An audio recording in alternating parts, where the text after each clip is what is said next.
આજીવન કેદની સજા પામેલ આરોપી પત્નીની હત્યા કરી નાસી ગયેલ, જેને ઓરિસ્સા ખાતેથી ગણતરીના સમયમાં ઝડપી પાડતી પાંડેસરા સર્વેલન્સ પોલીસ. સુરતના પાંડેસરા વિસ્તારમાં કર્મયોગી સોસાયટીમાં થયેલ હત્યાનો ભેદ ઉકેલી કાઢતી પાંડેસરા પોલીસ.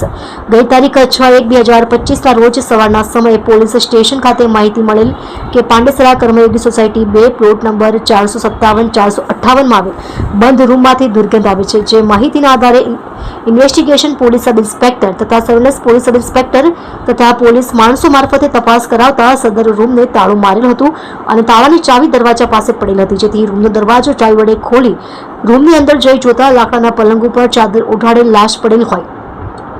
જે ચાદર ખસેડી જોતા તે લાશ એક મહિલાની હતી અને તેના શરીરના ઉપરના ભાગે કોઈ કપડાં ન હતા, જેના શરીરે દાઝેલા જેવા નિશાન હતા. તેમજ લાશ ખૂબ જ ગંધાતી હતી અને સદર મહિલાની હત્યા થયેલ હોવાનું જણાતા સદર મહિલા તથા મહિલાની હત્યા કરનારની ઓળખ કરી મરણ જનારના માતાની ફરિયાદ અનુસંધાને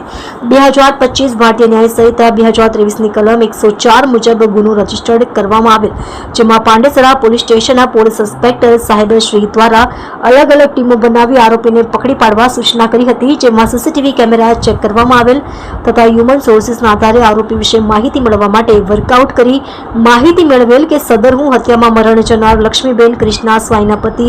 કૃષ્ણાચંદ્ર સુરેન્દ્ર સ્વાઈ કે જેઓ સન 2017ની સાલમાં દાખલ થયેલ હત્યાના ગુનામાં આજીવન કેદની સજા થઈ હતી, તેઓ નામદાર કોર્ટમાંથી હાલ તારીખ